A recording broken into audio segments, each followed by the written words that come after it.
আসসালামু আলাইকুম প্রিয় চাকরি প্রত্যাশী ভাই ও বন্ধুদের জন্য আজকে আমরা একটি গুরুত্বপূর্ণ বিষয় নিয়ে আলোচনা করব। তার আগে আমরা তিনটা প্রশ্ন দেখে নেব।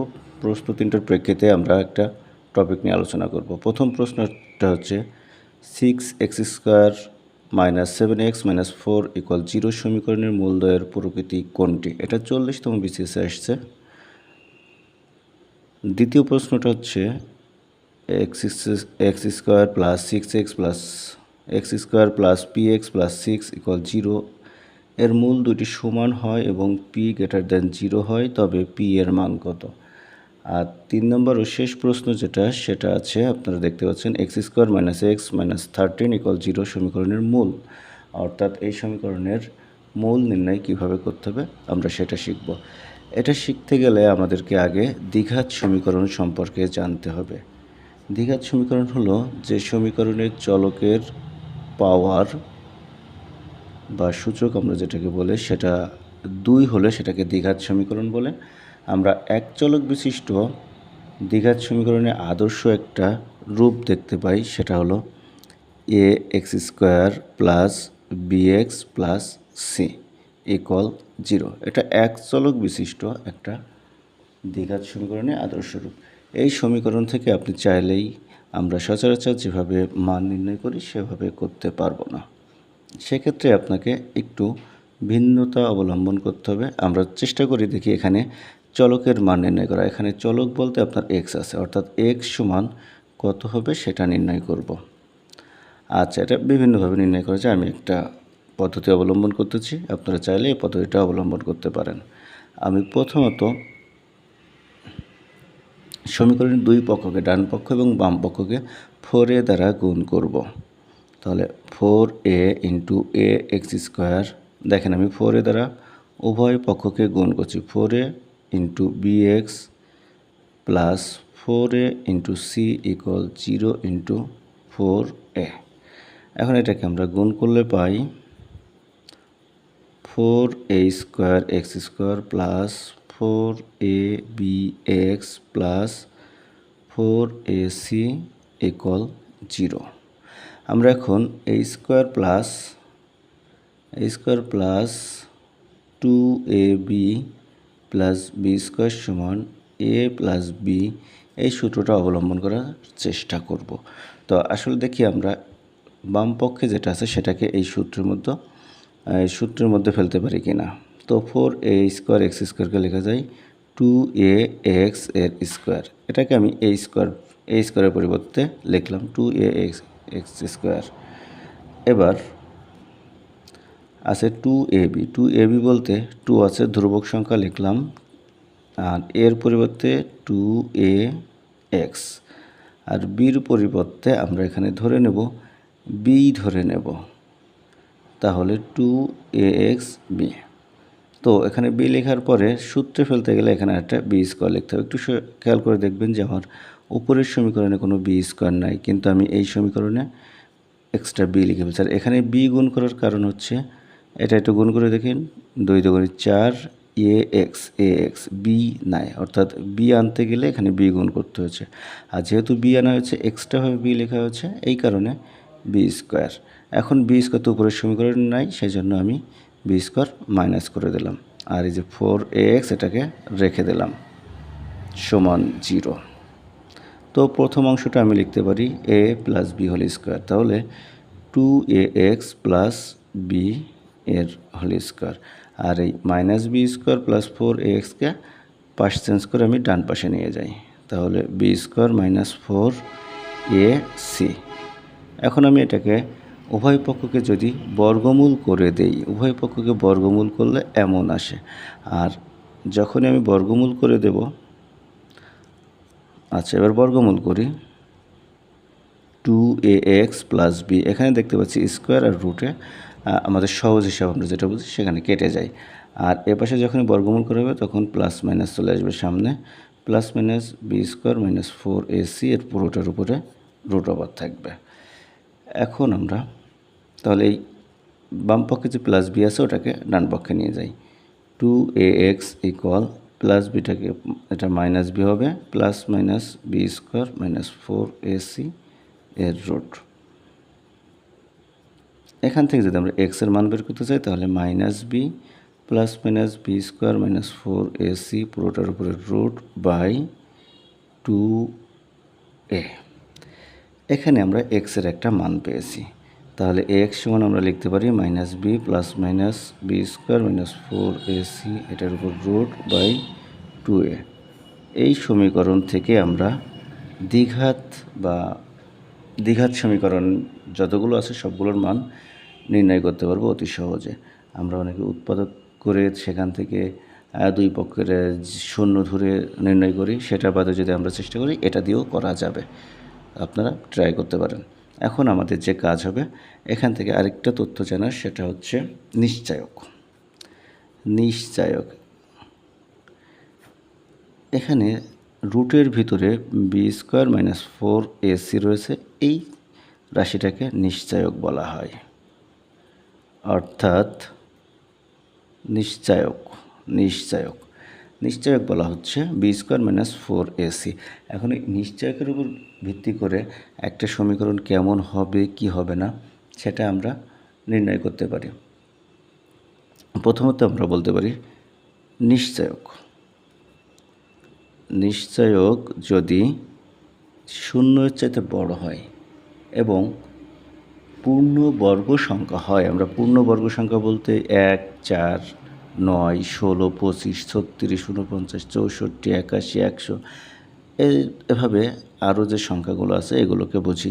অর্থাৎ একই সংখ্যা দুইবার গুণ করে যে মান পাওয়া যায় সেটাকে পূর্ণবর্গ সংখ্যা বলা হয়। তো নিশ্চয় যদি শূন্যের চাইতে বড় এবং পূর্ণবর্গ সংখ্যা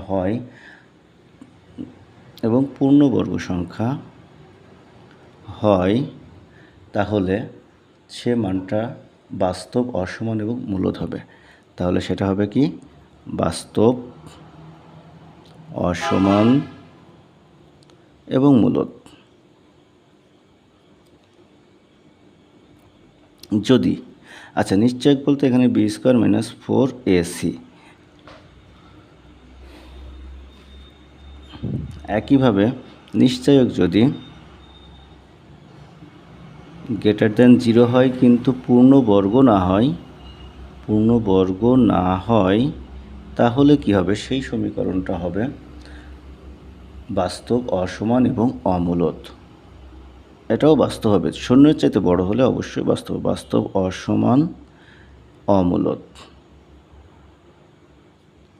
অর্থাৎ আমরা একটা জিনিস বলতে পারি, পূর্ণবর্গের উপর ভিত্তি করে মূলদ এবং অমূলদটা নির্ণয় করা, কিন্তু নিশ্চয়ই যদি গ্রেটার দেন 0 হয় সেক্ষেত্রে আমরা বাস্তব এবং অসমান বলতে পারি। 3 নম্বরে আমরা বলতে পারি নিশ্চয়ক বা হচ্ছে বি স্কোয়ার মাইনাস 4ac, এটাও কিন্তু বি স্কোয়ার মাইনাস 4ac ছিল। এর মানটা যদি সমান 0 হয় তাহলে সমীকরণটা মূলদ্বয় বাস্তব হবে সমান 0 হলে। অর্থাৎ নিশ্চয়ক সমান 0 হলে মূলদ্বয় কী হবে? মূলদ্বয় বাস্তব এবং সমান হবে। আবার যদি 4 নম্বরে নিশ্চয়ক বলতে সেই একই কথা, b square minus 4ac less than 0 হলে, অর্থাৎ শূন্যের চাইতে ছোট হলে মূলদ্বয় অবাস্তব হবে এবং অসমান হবে। মূলদ্বয় অবাস্তব এবং অসমান হবে। এটা আমাদের প্রথম ধারণা। এইগুলো থেকে আমরা মোটামুটি এখন আমাদের যে আগে প্রশ্ন ছিল 1 নম্বরটা মূলদ্বয়ের প্রকৃতি কেমন সেটা নির্ণয় করতে পারবো। তো আমরা এখানে একটু দেখি, আগে সমীকরণটার সাথে মিলানোর চেষ্টা করব। এখানে সমীকরণটা লিখি 6x square minus 7x minus 4 = 0। আর আমাদের আদর্শ যে সমীকরণ ছিল সেটা ছিল ax square plus bx plus c = 0। এই সমীকরণটাকে আমরা আরেকটু যদি ভেঙে লিখি তাহলে এভাবে লেখা যায় 6x square plus minus 7x plus minus 4 = 0। এখন এই দুইটা সমীকরণ, এটাকে আমি 1 নম্বর দিলাম, এটা 2 নম্বর দিলাম। এই দুইটা সমীকরণ যদি তুলনা করি তাহলে একটু খেয়াল করে দেখবেন যে এর জায়গায় এক্স লেখা হয়েছে অর্থাৎ এ সমান এর জায়গায় 6 লেখা হয়েছে অর্থাৎ এ সমান 6। বি এর জায়গায় দেখেন -7 লেখা হয়েছে, এখানে বি এক্স, এখানে -7 এক্স, তাহলে বি ইকুয়াল -7 এবং সি এর জায়গায় -4 অর্থাৎ সি ইকুয়াল -4। এখন আমরা নিশ্চায়ক নির্ণয় করব। এই সমীকরণের নিশ্চায়ক মানে হচ্ছে b² - 4ac এর মান সমান কত হয়। আচ্ছা, 4ac এর মানটা আমরা নির্ণয় করে দেখি কত হচ্ছে। বি মানে হচ্ছে -7 এর স্কোয়ার, মাইনাস থেকে গেল 4 থাকলো, এ মানে 6 আর সি মানে -4। তো -7 এর স্কোয়ার করলে 49 49, আর এটা গুণ করলে মাইনাসে মাইনাসে প্লাস 4 24 96। তো এখানে আমরা যদি যোগ করি তাহলে পাচ্ছি 5 4 অন 145, যে মানটা গ্রেটার দেন 0। আর এই 145 কোনো পূর্ণবর্গ না, পূর্ণবর্গ সংখ্যা না। তাহলে আমরা একটু আগের যে সূত্রটা করলাম সেখানে যাওয়ার চেষ্টা করি, যে পূর্ণবর্গ সংখ্যা না, 145 হয়েছিল পূর্ণবর্গ সংখ্যা না। পূর্ণবর্গ সংখ্যা না হলে বাস্তব, অসমান এবং অমূলদ, বাস্তব, অসমান এবং অমূলদ। সেক্ষেত্রে আমার এখানে যে অপশনগুলো আছে, প্রথমটা আছে বাস্তব ও সমান, বাস্তব ও সমান, বাস্তব কিন্তু ওটা অসমান ওখানে আমরা পেয়েছি, তাহলে প্রথমটা হচ্ছে না, দ্বিতীয়টা বাস্তব ও অসমান। আচ্ছা, বাস্তব ও অসমান দুইটাই কিন্তু আছে, অমূলদ বা মূলদ কথাটা উল্লেখ নাই, এ কারণে বি নাম্বারটা উত্তর হবে। সি নাম্বারে অবাস্তব বলেছে, এটা অবাস্তব সংখ্যা না, যদি ঋণাত্মক মান আসতো তাহলে অবাস্তব। তার পূর্ণবর্গ সংখ্যা, পূর্ণবর্গ সংখ্যা হওয়ার একটা শর্ত আছে, সেটা হচ্ছে নিশ্চয়ক সমান 0 হতে হয়, অর্থাৎ b² - 4ac সমান 0 হলে সেটা আমরা পূর্ণবর্গ সংখ্যা হিসেবে গণনা করতে পারি, নিশ্চয়ক সমান 0 হলে। আশা করি বুঝতে পেরেছেন। এখন আমরা পরের প্রশ্নে চলে যাব। x² + px + 6 = 0 এর মূল দুটি সমান হলে, মূল দুটি সমান হয় এবং p > 0 হয়, তবে p এর মান কত। মূল দুটি সমান হলে সেক্ষেত্রে আপনার মূল দুটি সমান, আচ্ছা মূল দুটি সমান আগে দেখি তো, মূলদ্বয় বাস্তব সমান, মূলদ্বয় বাস্তব সমান। আগে দেখেন অসমান অসমান, এটাও অসমান, কিন্তু এই সমান আছে একটাই, যেখানে নিশ্চয়ক সমান 0, b² - 4ac সমান 0।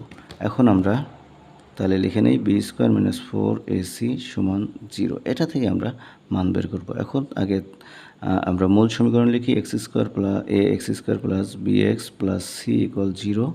এখানে x² + px + 6 = 0। এই দুইটা যদি তুলনা করি, দেখেন এখানে x এর আগে কিছু নয়, মানে 1 আছে। তো a সমান 1, b সমান p আর c সমান 6। তো b² - 4ac সমান 0 হবে, যেহেতু মূলদ্বয় সমান বলে দিয়েছে। আবার p এর যে মানটা আসবে সেটা কিন্তু 0 হতে পারবে না, 0-এর চেয়ে বড় হতে হবে, মাইনাস মানটা আমরা নিতে পারবো না। সেক্ষেত্রে আমরা এখানে মানটা বসাই দিই, b সমান p এর স্কোয়ার -4, a মানে হচ্ছে 1, c মানে 6 = 0। তাহলে এখানে আমরা লিখতে পারি p² - 24 বা 24 = 0, তাহলে p² = 24, তাহলে p = +-24। এখন এখানে p > 24, অর্থাৎ আমরা p এর মানটা নেব শুধুমাত্র +24, এটাই অ্যান্সার। আমাদের পরবর্তীতে আরেকটা প্রশ্ন বলেছে, আমরা 3 নাম্বার যে প্রশ্ন আছে সেটা চলে আসছে এবার। x² - x - 13 = 0 সমীকরণের মূল কি। তো আমি এখানে একটু এই সমীকরণটাকে আর একটু লেখার চেষ্টা করি। x² মানে 1x² প্লাস -1 এর সাথে x প্লাস -13 = 0। তো এই সমীকরণটাকে যদি আমি এবার মূল যে সমীকরণ সেটার সাথে তুলনা করি, ax² + bx + c = 0 তুলনা করি, তাহলে a সমান 1, বি সমান -1 আর সি সমান -13।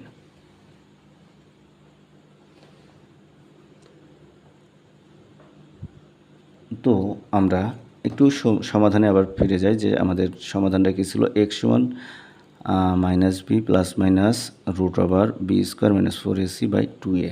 এই সূত্রটা আমরা একটু এখানে লিখি। তাহলে এক্সের মান হবে এক্স সমান, এখানে চলক এক্সের মান বের করতে হবে, এক্স সমান মূল বলতে চলকের মান এক্সের মান বোঝায়।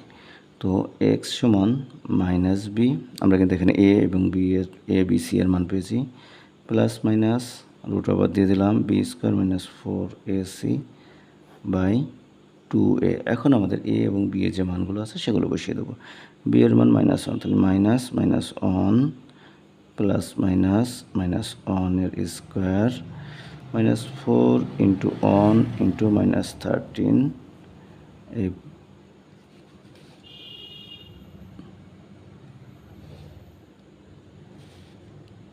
পুরোটার √/2 × এর মানে 1। তাহলে এখানে আমরা লিখতে পারি -1 প্লাস -1² মানে 1 প্লাস 452 এর √/2। তাহলে এটা হচ্ছে 1 প্লাস মাইনাস √52 = 53/2। এটাই কিন্তু এক্সের মান বা মূল এর মান। আশা করি সকলে বুঝতে পেরেছেন। আপনাদের কোনো সমস্যা থাকলে অবশ্যই কমেন্ট বক্সে জানাবেন। ধন্যবাদ সকলকে।